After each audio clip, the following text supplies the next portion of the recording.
सबसे पहला लिखिए बेटा मैथेनॉल, सबसे पहला लिखिए बेटा मैथेनॉल। कॉमर्शियली मैथेनॉल जो है वो कार्बन मोनोऑक्साइड और हाइड्रोजन का ऑक्सीडेशन करके बनाया जाता है। बेटा लाइट ऑन कर देना, second minute. Yes, thank you. तो CO प्लस क्या हो जाएगा बोलो बेटा, 2H2। इसका ऑक्सीडेशन करेंगे किससे, किसके उपस्थिति में करेंगे बेटा, ZNO प्लस क्या है बेटा आपका CrO3। CrO3 आप लोगों को याद होगा, है ना, यहां पे CrO3 भी यूज कर,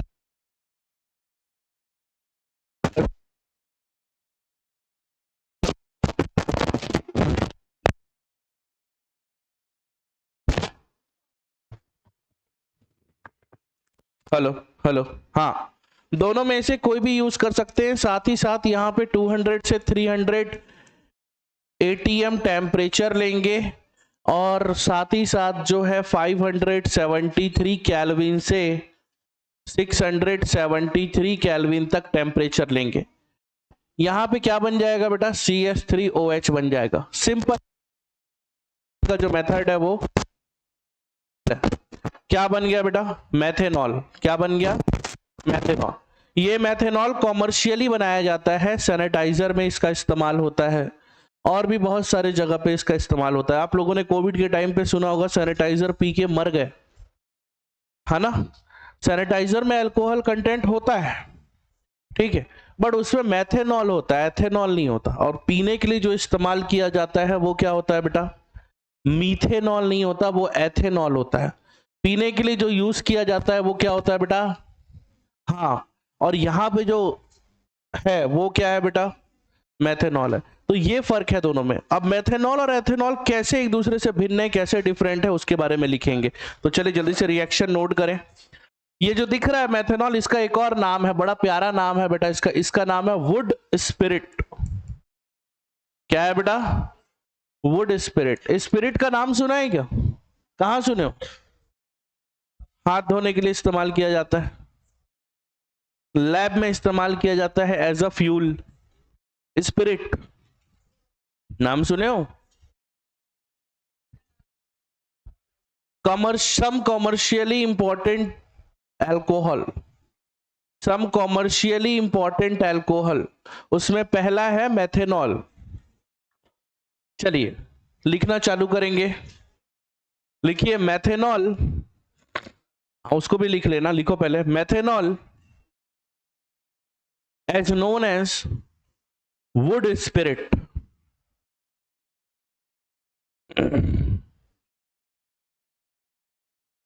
because it was produced by because it was produced by destructive distillation of wood,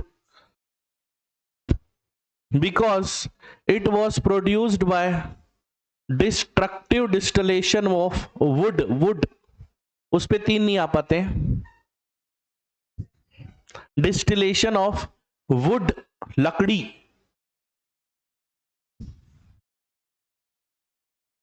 destructive distillation of would, इसीलिए इसका नाम क्या है बेटा, वुड स्पिरिट है। इसीलिए इसका नाम क्या है बेटा, बोलिए, वुड स्पिरिट है। नेक्स्ट टॉपिक लिखे बेटा, नेक्स्ट टॉपिक लिखे, लिखिए most of the methanol wood spirit, full stop, next paragraph.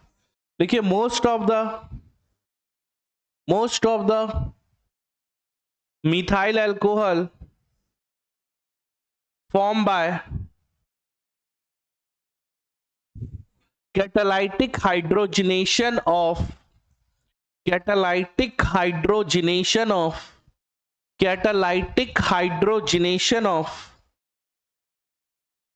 carbon monoxide, catalytic hydrogenation of carbon monoxide। Paragraph change, लिखिए प्रॉपर्टी बता रहा हूं अब। लिखिए methanol is colourless liquid and it boils at 337 Kelvin. Methanol is a colorless liquid and it boils at 337 Kelvin.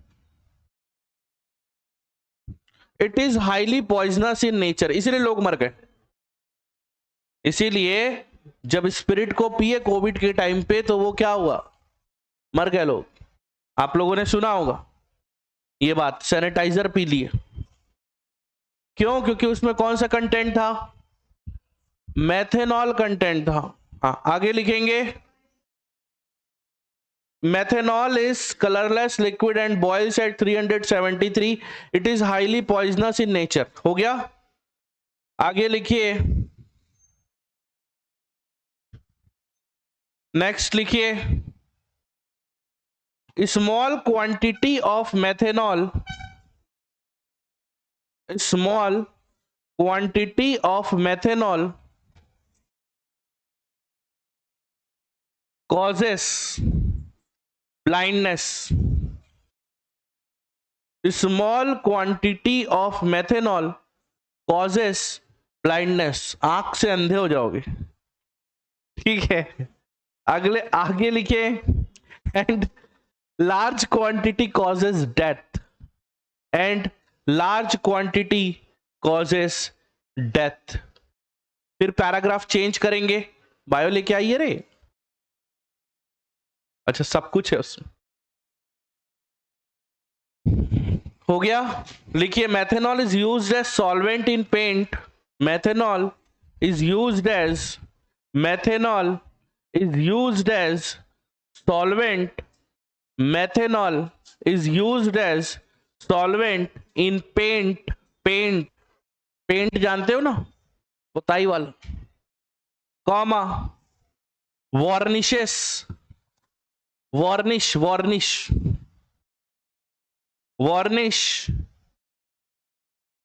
And making of formaldehyde. Radhe Radhe भैया। अरे भाई बहुत बहुत धन्यवाद भाई। अरे रे मेरे भाई, आशीर्वाद, हमेशा हमेशा आशीर्वाद। हाँ, क्या लिखे?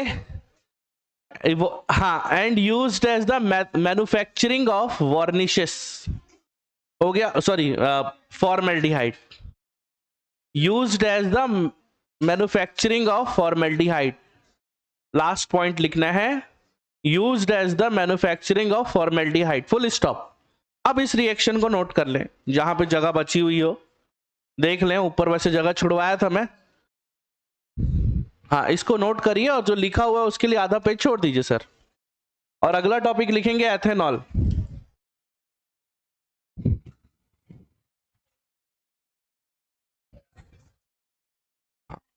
पानी कहाँ है भाई? थोड़ा पास करो, पीछे पास करो।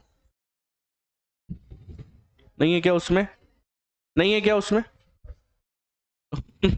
दे दो, अब दे दो, अभी काम चल जाएगा। दे रहा हूं बेटा। फिर अगला टॉपिक लिखिए बेटा, मैथेनॉल। अच्छा सॉरी, एथेनॉल। हो गया क्या ये? अगला टॉपिक है एथेनॉल। देखिए, एथेनॉल ना बड़ा प्यारा चीज है ना। अल्कोहल जो है, अपन अल्कोहल नाम बचपन से सुन रहे हैं, बट बचपन से जो नाम सुन रहे हैं वो किसका है? मेथेनॉल का नहीं है, नाम उसका एथेनॉल का है। एथेनॉल कॉमर्शियली एक ही मेथड से बनाया जाता है। आप लोग पढ़ोगे इसको बायोटेक्नोलॉजी में, क्लास 12th में है ना बायोटेक्नोलॉजी। क्लास 12th के बायोटेक्नोलॉजी में आप लोग पढ़ोगे, ज्यादातर लोग बायो वाले हैं तो पढ़ेंगे इसको। एक मेथड होता है, उसके थ्रू बनता है। और 100% अल्कोहल जो है, पूरा का पूरा जो जितने भी अल्कोहल जो हमारे पास जो अवेलेबल है, उसे केवल और केवल एक ही विधि से बनाया जाता है, वो है फर्मेंटेशन। शुगर का फर्मेंटेशन किया जाता है, शुगर का। नेचुरली इन्वर्टेज एंजाइम रिस्पॉन्सिबल होता है, नाम सुना होगा बेटा आप लोगों ने। और एक और एंजाइम साथ में उसको यूज करते हैं, जो है जाइमेज। ये दोनों बैक्टीरिया ही बनाते हैं और बैक्टीरिया ही इसका फर्मेंटेशन करते हैं। सुनो यार, अल्कोहल का मैन्युफैक्चरिंग बता, घर में बना सकते हो आप। ठीक है, अब देखिए, अल्कोहल बैक्टीरिया बना रहे हैं। बैक्टीरिया बनाते बनाते बनाते बनाते एक ऐसा आता है जब अल्कोहल का परसेंट 35% से अबव हो जाता है। ऐसे सिचुएशन पे वो जो बैक्टीरिया है वो खुद अल्कोहल की टॉक्सिसिटी के कारण मर जाते हैं। इसका ये मतलब है कि 35% से प्योर अल्कोहल, 35% से ज्यादा अल्कोहल कंटेंट नेचुरली बनाना पॉसिबल नहीं है। इसीलिए ऐसा कहा जाता है कि बियर जो है वो स्वास्थ्य के लिए ठीक है, पी सकते हो, बट डायरेक्ट अल्कोहल सही नहीं है। क्यों? क्योंकि उसमें अबव 50%, 50% से ऊपर उसमें अल्कोहल कंटेंट रहता है। तो आप समझ सकते हो कि उसको नेचुरली नहीं बनाया गया, उसको डिस्टिल्ड प्रोसेस से बनाया गया। अब सुन लो पहले, अरे सुन लो ना यार। डिस्टिलेशन से कब तक बना सकते हैं? 95% तक। क्यों? क्योंकि ये एजियोट्रॉपिक मिक्सचर बना देता है 95% पे। याद आया क्या? उसके बाद इसको प्योर करने के लिए H2SO4 के द्वारा सुखाया जाता है इसको। मतलब 100% प्योर अल्कोहल यदि चाहिए मेरे को, तो उसको 3 चरणों से गुजरना पड़ेगा। पहला नेचुरली 35% तक, फिर 95-95% तक डिस्टिलेशन से, क्योंकि फिर एजियोट्रॉपिक मिक्सचर बना देगा तो अलग नहीं कर पाओगे। और बचे हुए 5% वाटर को रिमूव करने के लिए आपको डिहाइड्रेशन प्रोसेस से गुजरना पड़ेगा, जिसको अपन बोलते हैं एक ऐसा प्रोसेस जिसमें बचे हुए पानी को पूरा का पूरा रिमूव करना है, जिसमें ज्यादातर CaCl2 और H2SO4 का यूज किया जाता है। उसके बाद जो बनता है अल्कोहल वो रहता है 100% प्योर। मार्केट में जो स्पिरिट के नाम से आता है, स्पिरिट के नाम से आप जाओगे तो 50 रुपए का 1 लीटर का बोतल आएगा। वो स्पिरिट जो है, लास्ट बेंच कौन है? मदनी, क्या कर रहे हो तुम? क्या कर रहे हो? हाथ में क्या है तुम्हारे? फोन रखा है क्या वो? मैं बता रहा हूं, ध्यान दो इधर। तो प्योर अल्कोहल बनाने के लिए कितने चरणों से गुजरना पड़ेगा? 100% प्योर अल्कोहल तीन प्रोसेस। तो चलिए इसको लिखना चालू करेंगे। तो 2 एंजाइम वर्क करता है भाई अल्कोहल बनाने के लिए। बैक्टीरिया में 2 एंजाइम होने चाहिए। कौन कौन से? अभी बताया, इन्वर्टेज और जाइमेज। एज वर्ड आ गया, मतलब वो नाम किसके लिए हो रहा है बेटा इस्तेमाल? एंजाइम के लिए। इन्वर्टेज जो शुगर को तोड़ता है, और जाइमेज जो बने हुए जो ग्लूकोज या फ्रक्टोज को है किस में तोड़ेगा बेटा? आपके अल्कोहल में। आइए अगर रिएक्शन लिखने की कोशिश करें तो देख लेते हैं बेटा। सबसे पहले किसका यूज करेंगे बेटा? शुगर। मोलासेस का भी यूज किया जाता है, नाम सुना होगा आपने, है ना? नाम सुने ही होगे आप लोग, बहुत कॉमन नेम है। गन्ने का पानी, गन्ने से रस निकल गया, उसके बाद पूरे गन्ने को पानी में डुबा दिया जाता है, दैट इज कॉल्ड मोलासेस। उसमें शुगर कंटेंट रहता है। इसका फॉर्मूला क्या होता है बेटा? C12, बोलो बेटा, H22O11। इसमें एक एंजाइम यूज करते हैं अपन लोग, नाम है बेटा इन्वर्टेज। हम लोग नहीं करते हैं, सॉरी गलती से निकल गया, हम लोग नहीं करते हैं इस्तेमाल। कौन करता है बेटा इस्तेमाल? बोलो, कौन करता है इस्तेमाल?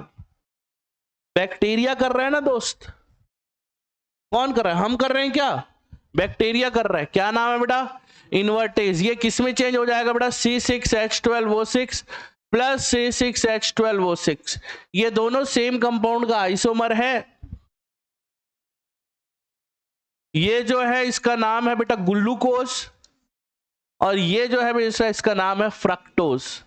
अब ये जो दिख रहा है ग्लूकोज और फ्रक्टोज दोनों को एक साथ C6H12O6, एक और एंजाइम वर्क करता है जिसका नाम है बेटा जाइमेज। ये किस में चेंज हो जाता है बेटा? CH3CH2OH में। ठीक है, तो चलिए जल्दी से इसको नोट करेंगे, फिर आगे पढ़ेंगे। हाँ भाई बोल। हाँ क्लास में हूँ भाई। बता।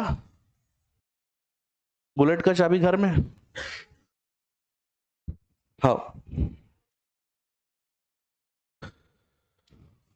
चलिए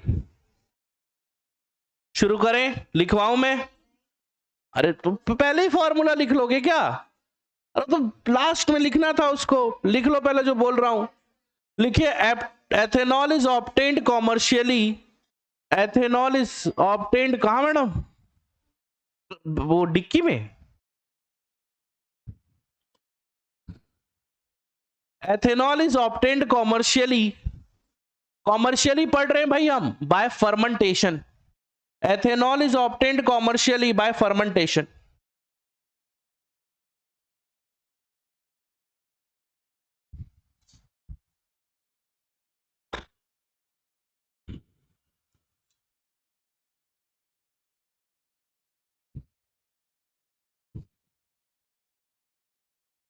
आगे लिखिए, by fermentation of sugar, by fermentation of sugar, आगे लिखिए the sugar found in molasses लिखा हुआ है, spelling sugar cane molasses spelling लिखा हुआ है, शुगर केन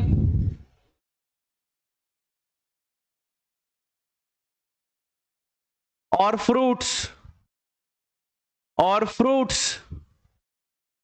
सच एज ग्रेप्स, ग्रेप से क्या बनता है जी, वाइन बनता है, हाँ वाइन बनता है भाई, सच एज ग्रेप्स, लिखिए they are converted into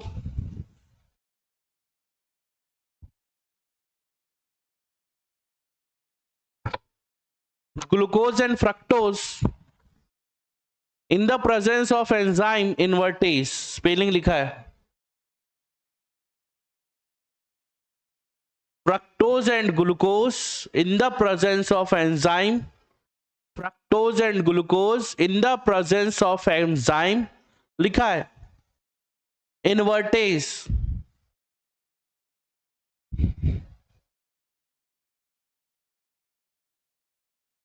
then both are converted into alcohol and CO2, both are converted into alcohol and CO2 in the presence of enzyme zymase, in the presence of enzyme zymase, लिख लिया, हो गया, full stop, थोड़ा सा जगह छोड़ दो ये दोनों को लिखने के लिए, वैसे जरूरत नहीं है, बाद में भी लिख सकते हो, कोई महत्वपूर्ण नहीं है, आगे लिखेंगे नेक्स्ट। अब अलग अलग तरीका बता रहा हूं भाई क्या क्या हो रहा है, लिखिए इन वाइन मेकिंग, लिखिए इन वाइन मेकिंग, हाँ मतलब प्रॉपर्टीज एंड ऑल, कैसे कैसे क्या क्या बन रहा है, और लिखिए in wine making grapes are the source of sugar and yeast, grapes are the source of sugar and yeast. In wine making, grapes are the source of sugar and yeast.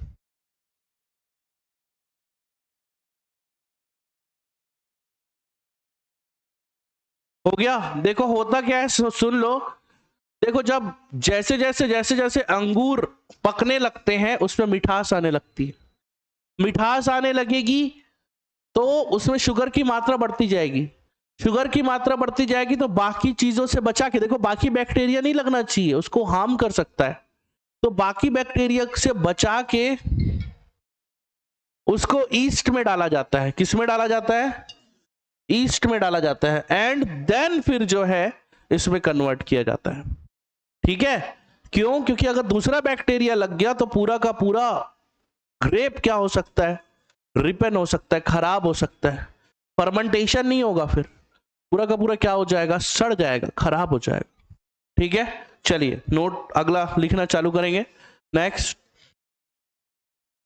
लिखिए fermentation take place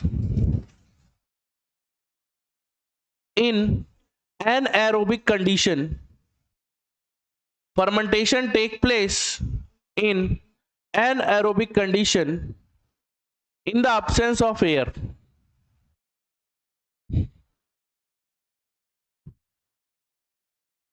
carbon dioxide is released during fermentation, carbon dioxide is released, हाँ anaerobic respiration, हाँ वही है, एक ही तो मतलब है यार, एनारोबिक रेस्पिरेशन है और क्या, हाँ ठीक है, in the absence of air carbon dioxide is released during fermentation. अब मैं क्या करूं, थ्योरी आ गया बीच में तो पढ़ाना तो पड़ेगा ना, छोड़ दूंगा तो तुम ही लोग बोलोगे सर बताए ली ये टॉपिक, अगला लिखिए, released carbon dioxide during fermentation, released carbon dioxide during fermentation। अगला लिखिए, the action of zymanes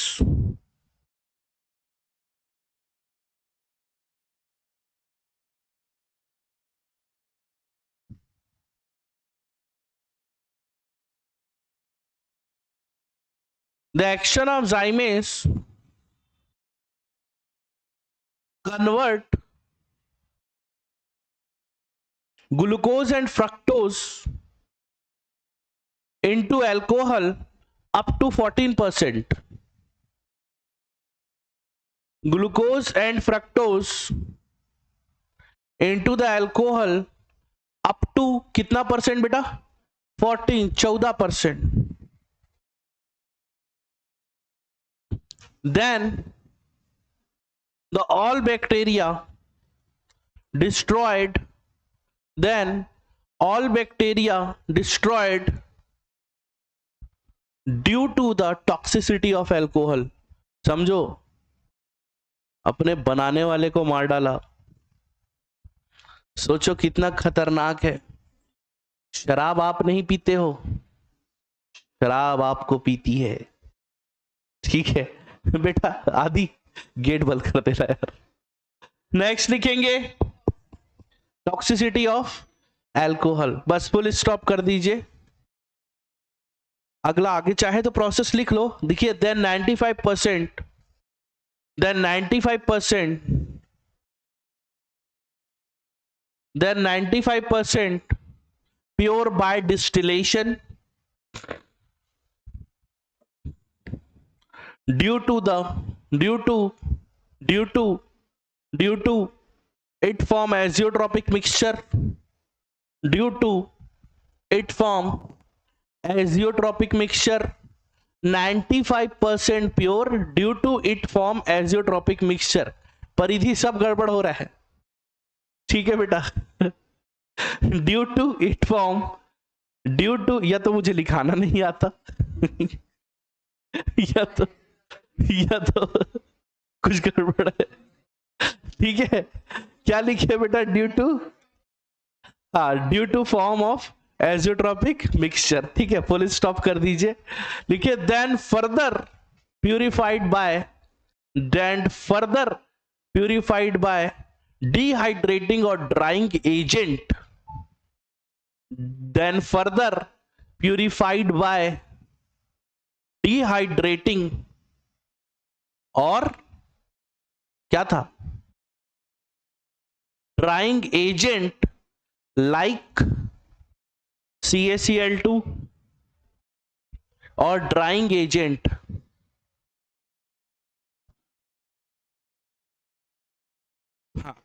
dehydrating और drying agent like H2SO4 and CaCl2। अरे हाँ भाई, बोल रहा हूं ना, मैं अपने से बोल रहा हूं, नहीं लिखा है उसमें थोड़ा सोचने तो दो। अगला लिखिए, अब हम पढ़ेंगे अल्कोहल की प्रॉपर्टीज। लिखिए, एथेनॉल इज कलरलेस लिक्विड, हाँ वही अल्कोहल, एथेनॉल वही तो है। लिखिए, एथेनॉल इज कलरलेस लिक्विड,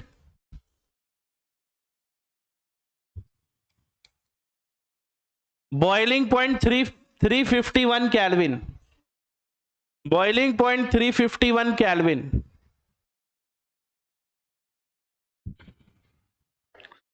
लिखिए आगे, it is used as solvent,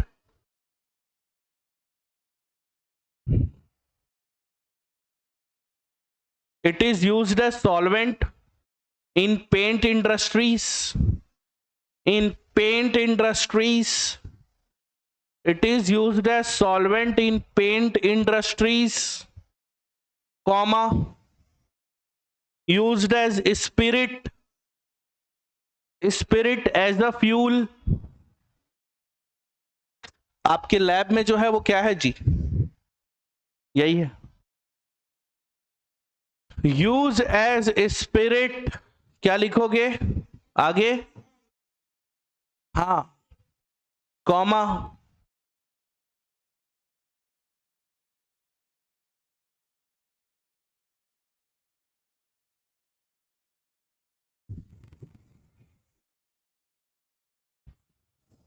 and making of sanitizers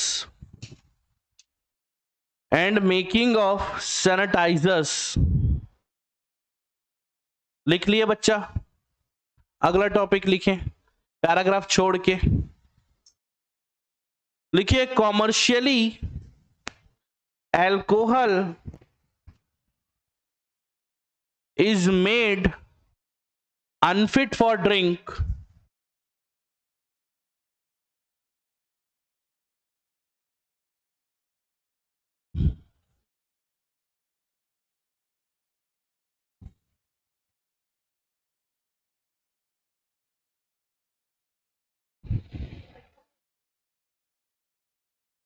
देखिए unfit for drink by mixing copper sulphate for colour,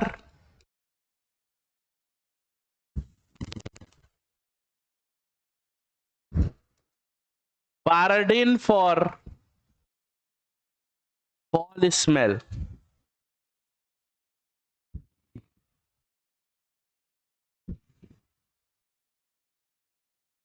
लिखिए कॉपर सल्फेट किस लिए मिला रहे हैं? ब्लू विट्रॉल बोलते हैं इसको, नाम सुने हो? ब्लू कलर का होता है। और पैराडिन किस लिए मिला रहे हैं? बदबू पैदा करने के लिए। अब ये अनफिट हो गया, लिखिए that is called the denaturation of alcohol, that is called, yes, that is called denaturation of alcohol. सड़ गया एल्कोहल, खराब हो गया, अब पीने लायक नहीं है, वर्जित है पीना। छाप लो, जल्दी छापो, अगला टॉपिक पढ़ेंगे इसके बाद। ईथर बेटा, ईथर, ये खत्म हो गया अल्कोहल का कॉमर्शियली यूज। अब टॉपिक पढ़ रहे बेटा ईथर, नया चैप्टर है, नया शुरू, एकदम बढ़िया पेज में लिखोगे। सर मेरा तो इतना बच गया, अभी तो क्या हो गया, अगले साल भी पढ़ना है क्या? हाँ वाह, खत्म कहाँ हुआ है वो तो देख, उसी को उसी में एडजस्ट करके ईथर लिख ले। अगले आगे बढ़े, चलिए सीधा मेथड ऑफ प्रिपरेशन पे आऊंगा। आईयूपीएसी पढ़ चुके हैं पहले ही, क्लासिफिकेशन पढ़ चुके हैं। आईयूपीएसी याद आया कि dimethyl ether, ethyl methyl ether. IUPAC में क्या वर्ड लगेगा? Oxo, methoxo methane, methoxo ethane, है ना, फिनॉक्सो बेंजीन, ऐसा करेंगे हम।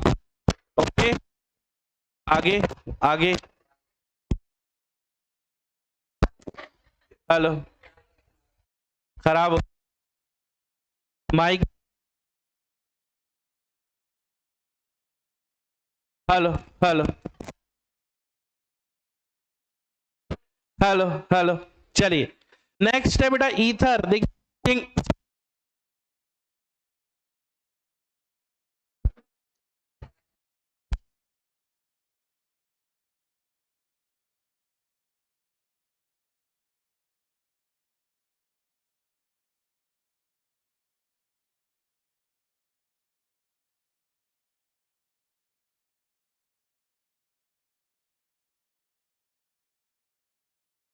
हर चीज दो दो तीन तीन रखा हूं मैं, बीवी छोड़ के। दो काम नहीं रुकना चाहिए। Who knows? अरे कैसी बात कर रहा है भाई, तो बदनाम कर देगा तू तो।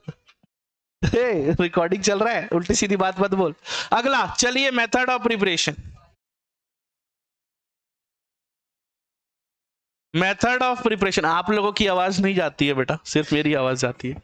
मेथड ऑफ प्रिपरेशन, ठीक है, शुरू कर रहे हैं। देखिए सबसे पहले क्या है, H2SO4 का रिएक्शन कराएंगे हम, ये हम पढ़ चुके हैं पहले ही। क्या, ये देखो बेटा C2H5OH, इसका रिएक्शन हम करा रहे हैं। अगर इसका रिएक्शन हम करा रहे हैं कौन से टेम्परेचर पे? 413 केल्विन पे, 413 केल्विन पे अगर करा रहे हैं in the presence of H2SO4, तो यहां अल्फा बीटा एलिमिनेशन हो जाएगा, यहां से OH और यहां से H निकलेगा और ये क्या बन जाएगा बेटा? CH2 double bond CH2। परंतु यदि इस टेम्परेचर को मैंने 30 डिग्री सेल्सियस राइज कर दिया और 443 केल्विन लिख दिया, H2SO4 वैसे का वैसे ही रहेगा, तो बेटा ये क्या बन जाएगा बेटा, C2H5O C2H5। ठीक है, ये बन गया बेटा ईथर। सिर्फ तापमान में खेल के आप ईथर बना सकते हो, टेम्परेचर। मतलब ईथर बनाने के लिए सिर्फ और सिर्फ कुछ नहीं करना है, टेम्परेचर को चेंज करना है, सिर्फ टेम्परेचर को चेंज। मैंने बताया था इस पूरे चैप्टर में 4 मैकेनिज्म है, 2 मैकेनिज्म हम पहले पढ़ चुके हैं, ये तीसरा मैकेनिज्म है। ध्यान से देखिए क्या हो रहा है, कैसे हो रहा है। सबसे पहला स्टेप नंबर, कौन बात कर रहा है यार? सबसे पहला मैकेनिज्म है बेटा स्टेप नंबर 1। स्टेप नंबर 1 में क्या होता है बेटा, attacking of H+ in alcohol. तो देखो बेटा क्या हो जाएगा, ये है बेटा C2H5, ये है बेटा OH। ये क्या करेगा बेटा, H+ इस पे अटैक करेगा। इसको ऐसे बना देता हूं ये देखो, ये जो लोन पेयर है ना, इस पे हाइड्रोजन खुद अटैक करता है। पता है क्यों? क्योंकि ये लोन पेयर नहीं है, इसमें 2 इलेक्ट्रॉन है। ये लोन पेयर मत समझो, इसको ऐसा समझो कि इसमें 2 इलेक्ट्रॉन है। ये 2 इलेक्ट्रॉन यदि इस हाइड्रोजन को मिल जाए तो इसका ऑक्टेट पूरा हो जाएगा। तो इस दोनों इलेक्ट्रॉनों को ये ले लेता है, ये ले लेता है, मतलब ये अटैक इस पे कर रहा है, मगर ये दोनों इलेक्ट्रॉन को कौन ले लेगा, हाइड्रोजन। जो भी लोन पेयर देता है उस पे क्या आता है सबसे पहले, यार क्या बात है, लाजवाब। डबल बॉन्ड होने का तो सीन ही नहीं है, क्योंकि पहले इस पे कोई बॉन्ड नहीं था, बट अब बॉन्ड है, प्लस आ गया। समझ में आ रहा है? अब ये जो दिख रहा है, ये जो H2O वाला जो स्पीशीज है, ये H2O वाला स्पीशीज पूरा का पूरा अल्कोहल पे अटैक करता है दोबारा, ये जो दिख रहा है। तो that is called step number 2, attacking of. ये कौन है, इलेक्ट्रोफाइल है कि न्यूक्लियोफाइल है? हाँ शानदार, अटैकिंग ऑफ इलेक्ट्रोफाइल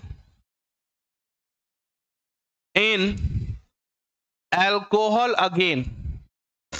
फिर से ये जो पूरा का पूरा स्पीशीज है C2H5OHH, ये प्लस, ये अगेन किस पे अटैक कर रहा है बेटा, C2H5OH पे, लोन पेयर। जैसे इस पे अटैक करेगा, अबे ये पूरा पूरा H2O है, जैसे इस पे अटैक करेगा ये H2O यहां से क्या हो जाएगा बेटा, रफू चक्कर हो जाएगा, रिमूव हो जाएगा, और ये पूरा ग्रुप यहां पे जुड़ जाएगा। ये पूरा ग्रुप जैसे यहां पे जुड़ेगा, देखो क्या बना बेटा, C2H5OH प्लस C2H5। अब स्टेप नंबर 3 जैसा पढ़ा था हमने पहले ही, रिमूवल ऑफ क्या बेटा, H+। तीनों में सेम जैसा ही स्टेप है।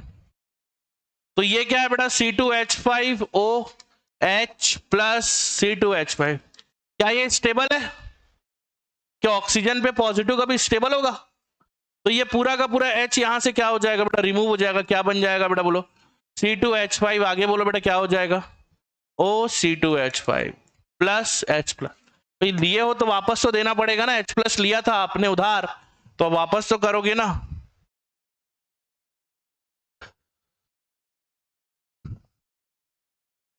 चलो जल्दी से छापो, ईथर।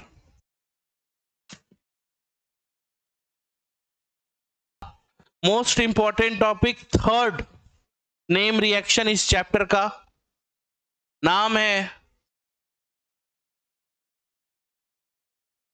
Williamson synthesis. 25 स्टार डाल लेना, यहां से क्वेश्चन आता है सीधा। क्या खा रहे हो इधर, खा लो खा लो। शुरू करूं समझाना। विलियमसन सिंथेसिस, क्या नाम है बोलिए बेटा, विलियमसन सिंथेसिस, ये नाम है टॉपिक का। अब मैं शुरू कर रहा हूं समझाना, ध्यान दीजिए। इस पर्टिकुलर टॉपिक में जो मैकेनिज्म हो रहा है वो है SN2 मैकेनिज्म। जिन लोगों को नहीं पता है SN2 मैकेनिज्म, उन लोगों के लिए जानकारी दे दूं कि ये सिंगल स्टेप में हो रहा है। क्या हो रहा है बेटा, बोलो, सिंगल स्टेप में हो रहा है, बस इतना काफी है समझने के लिए।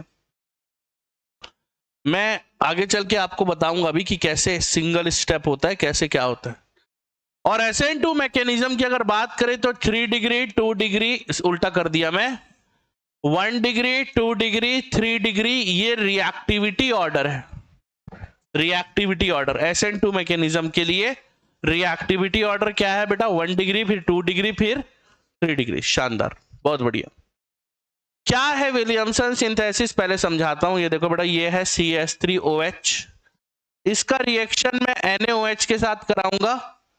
अब तो पता चल ही गया होगा कि अल्कोहल एसिडिक होता है। ये HOH यहां से रिमूव हो गया, Na यहां पे जुड़ गया, सॉल्ट बन जाएगा बेटा C2H5O Na+।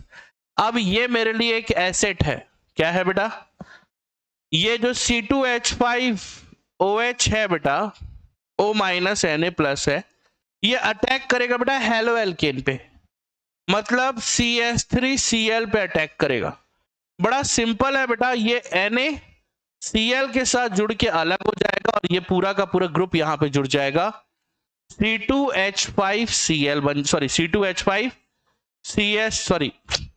OCH3 बन जाएगा, प्लस क्या हो जाएगा बेटा? बोलो, NaCl। ध्यान दीजिए, मैकेनिज्म बाद में देखेंगे, पहले इसके बारे में समझ लेते हैं। देखिए, ये जो पूरा का पूरा जो रिएक्शन है ये काफी ज्यादा कॉम्प्लिकेटेड है। मैं ऐसा वर्ड इसलिए यूज कर रहा हूं क्योंकि पूरा का पूरा मैकेनिज्म बेस्ड है एक छोटे से टॉपिक पे जो है SN2। समझते हैं।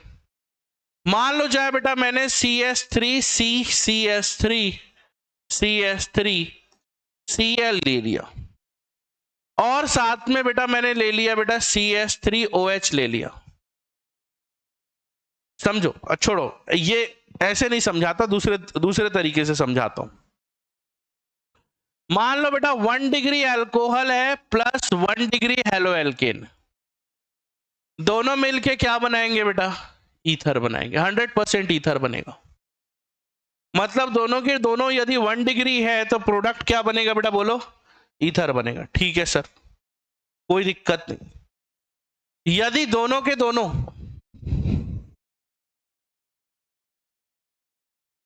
यदि 1 डिग्री अल्कोहल और 1 डिग्री के बजाय 2 डिग्री हेलो एल्केन है तो भी प्रोडक्ट क्या बनेगा बेटा? बोलो, ईथर बने। यदि 1 डिग्री अल्कोहल और 3 डिग्री हेलो एल्केन है तो प्रोडक्ट ईथर नहीं बनेगा। तो प्रोडक्ट जो बनेगा बेटा वो बनेगा एल्कीन। क्या बनेगा बेटा? बोलो, मैं समझाता हूं कैसे। इसको ना पूरा का पूरा समझाता हूं। ये देखो, ये है बेटा CH3CH2O- Na+, ये 1 डिग्री अल्कोहल है, हाँ है ना? अबे ये 1 डिग्री अल्कोहल है कि नहीं? नहीं है, है तो माता। और 3 डिग्री हेलो एल्केन मतलब CH3 और ये CH3 और ये I। मान लो जो I है, आप Cl भी ले सकते हो। तो होना क्या चाहिए था? हाँ या ना? हो गया। चलो, अब आगे क्या होना चाहिए था? ये पूरा ग्रुप इससे जुड़ना चाहिए था, मगर ऐसा नहीं होता। यहां से I निकला, यहां से H निकल जाएगा, H यहां पे जुड़ जाएगा और नया प्रोडक्ट बनाएगा। यहां पे क्या बना? देखो बेटा, क्या बन गया? CH3C double bond CH2 plus NaI और प्लस CH3CH2OH। बड़े विचित्र तरीके से जब मैंने 3 डिग्री हेलो एल्केन लिया, क्या लिया बेटा? बोलो, 3 डिग्री हेलो एल्केन, तो ईथर बनने के बजाय एल्कीन बन गया। ये एक एक्सेप्शन है, मोस्ट इंपॉर्टेंट, ये मोस्ट इंपॉर्टेंट एक्सेप्शन है। अब उल्टा करते हैं।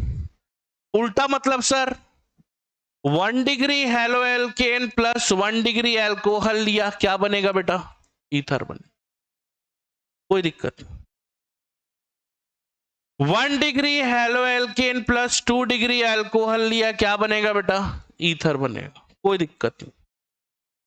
1 degree halo alkane plus 3 degree alcohol लिया, तो वहां 3 डिग्री हेलो एल्केन लेने से क्या बन जा रहा था, एल्कीन। मगर यहां कोई एक्सेप्शन नहीं है, यहां क्या बनेगा, नॉर्मल ईथर ही बनेगा। मतलब 1 डिग्री हेलो एल्केन मतलब क्या बेटा, CH3CH2I। क्या ये 1 डिग्री हेलो एल्केन है, तुमसे पूछना। थैंक यू बेटा। CH3CCH3CH3 ये O- Na+, क्या ये 3 डिग्री अल्कोहल है? अब आप बोलोगे सर सोडियम, अरे बना तो 3 डिग्री से ही है ना।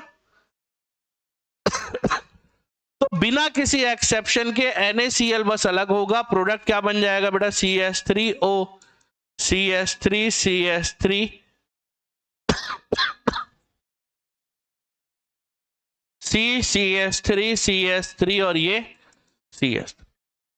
तो 1 डिग्री हेलो एल्केन चल जाएगा, 2 डिग्री चल जाएगा, 3 डिग्री नहीं चलेगा। 3 डिग्री इसलिए नहीं चलेगा क्योंकि ये मैकेनिज्म क्या है, और 3 डिग्री की रिएक्टिविटी हेलो एल्केन की सबसे ज्यादा क्या होती है बेटा, कम होती है। 3 डिग्री ऑफ हेलो एल्केन की बात कर रहा हूं, नॉट क्या लिख रहा हूं मैं, not possible. 3 degree not possible, 3 degree halo alkane के साथ रिएक्शन नहीं होगा। क्यों? यदि आपसे कोई सवाल पूछता है what is the reason behind it, क्या जवाब दोगे उसको? क्योंकि 3 डिग्री हेलो एल्केन जो मैकेनिज्म फॉलो कर रहा है वो क्या है, और SN2 के हिसाब से इसकी रिएक्टिविटी सबसे ज्यादा क्या है बेटा, करेगा ही नहीं, रिएक्टिव ही नहीं है। पुनर् मैं बहुत देर से देख रहा हूं आप क्या कर रहे हो। चलिए तो जल्दी से नोट करेंगे, टॉपिक का नाम क्या है बेटा, बोलो, विलियमसन सिंथेसिस। जल्दी से नोट करेंगे। पूछना भूल गया आप लोगों से, क्या क्या हो यदि मैं अल्कोहल के बजाय यदि मैं फिनॉल ले लूं और CH3Cl ले लूं, क्या ये रिएक्शन होगा? हाँ। क्या ये विलियमसन सिंथेसिस शो करेगा? हाँ। ये जितना छोटा होगा सब करेगा, इसको कितना भी बड़ा ले लो उससे मतलब नहीं है, ये छोटा होना चाहिए। तो सबसे पहले हम क्या करेंगे, इसको कन्वर्ट करेंगे किसमें भाई, NaOH के साथ रिएक्शन करा के किसके साथ कन्वर्ट करेंगे बेटा, ये OH, ये H, ये Na। यहां क्या बन जाएगा बेटा, जल्दी से बताओ। हाँ, सोडियम एल्कोक्साइड, फिनॉक्साइड नाम है इसका, सोडियम फिन ऑक्साइड। अब इसका रिएक्शन इसके साथ कराएंगे डायरेक्ट, विलियमसन सिंथेसिस हो जाएगा और बन जाएगा ये, क्या नाम है बेटा इसका,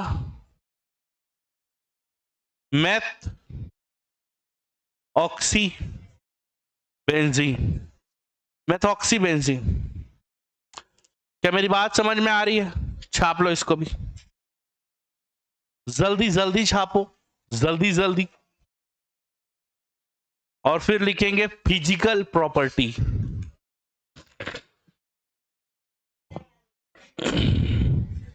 क्या कर रहे हो तुम लोग?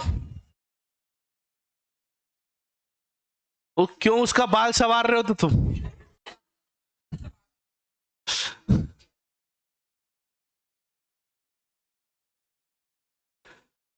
फिजिकल प्रॉपर्टीज शुरू करूं, इधर देखो, फिजिकल प्रॉपर्टीज पहले समझ लेंगे।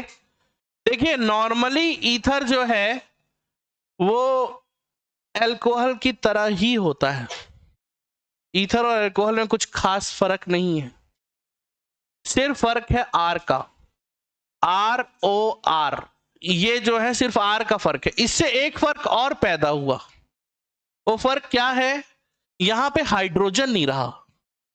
अगर एक और ROR लाऊंगा तो ये इसके साथ में हाइड्रोजन बॉन्ड नहीं बना पाएगा। बना पाएगा क्या? नहीं। ये फर्क आ गया, और ये फर्क आने से क्या हुआ वो भी समझते हैं। मान लो जाए ये R है, ये O है, H है, ये एक और R है, ये O है, H है, इनके बीच में आसानी से हाइड्रोजन बॉन्ड बन सकता है, मगर इनके बीच में कोई हाइड्रोजन बॉन्ड नहीं बन सकता।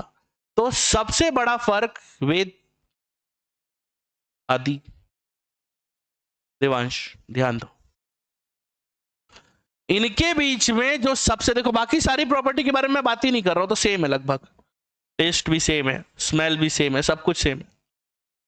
फर्क सबसे बड़ा यह है कि ये आपस में एक दूसरे के साथ किसी भी प्रकार का बॉन्ड नहीं बना पा रहे, जबकि इसको देखोगे तो ये आपस में एक दूसरे के साथ में हाइड्रोजन बॉन्ड बना रहे। तो सबसे बड़ा फर्क आता है मेल्टिंग पॉइंट और बॉइलिंग पॉइंट। आप बताओ किसका मेल्टिंग पॉइंट बॉइलिंग पॉइंट ज्यादा होगा, ईथर का या अल्कोहल का? शानदार। हमेशा और हमेशा alcohol are winner to the ether. दूसरा, अच्छा ये बताओ, मान लो जाए ये ROR है और ये HOH है, मैं सॉल्युबिलिटी के बारे में बात कर रहा हूं, समझ गए हो गया? आप बताओ मुझे, अगर मैं सॉल्युबिलिटी के बारे में बात करूं, ये ROR, क्या ये ऑक्सीजन इसके साथ हाइड्रोजन बॉन्ड बनाएगा? हाँ बनाएगा। ये ईथर है, ये वाटर है, तो क्या ईथर पानी में, वाटर में सॉल्युबल होगा कि नहीं होगा? निश्चित रूप से होगा, 110% होगा। तो अगर बात करूं सॉल्युबिलिटी की, तो सॉल्युबिलिटी कैसा हो जाएगा बेटा? Same as alcohol. चालू कर दो बेटा, वो सारे बटन चालू कर दो जो बंद किए थे। हमेशा और हमेशा यदि मैं सॉल्युबिलिटी की बात करूं तो सॉल्युबिलिटी हमेशा बढ़ेगी, हमेशा बराबर ही रहेगी या तो ज्यादा ही रहेगी, कम नहीं होगी। क्यों? क्योंकि मेरे भाई यहां पे क्या बन रहा है? फ्रीक्वेंटली हाइड्रोजन बॉन्ड बन रहा है, यहां पे हाइड्रोजन बॉन्ड नहीं बन पा रहा है, इसीलिए ये सॉल्युबल भले नहीं है बट बाकी चीजें तो ये शो करेगा ही। तो चलिए इसके बारे में लिखेंगे और ये हमारा लास्ट टॉपिक होगा आज का।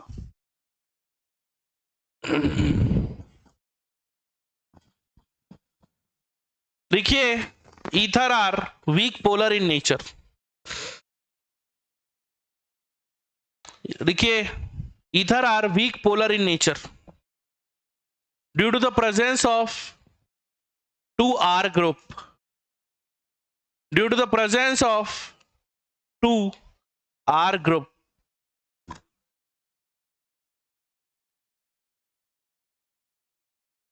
R group, R capital R जी, ROR है ना, रेट ऑफ रिएक्शन नहीं है ये, ईथर।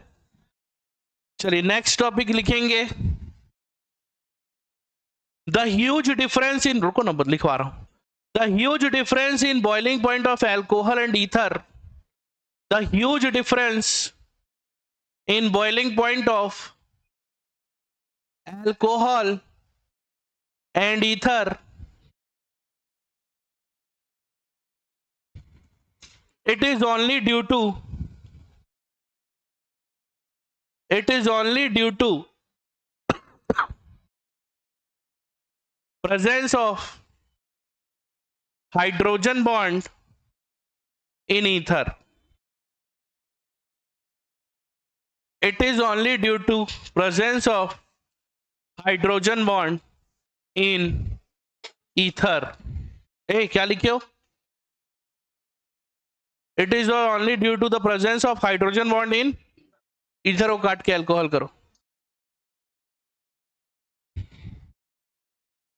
आगे पॉइंट लिखे they both are soluble in water, they both are, girls ध्यान दें, they both are soluble in water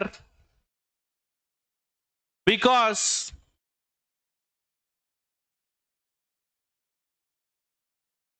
alcohol, phenol and ether, they form easily hydrogen bond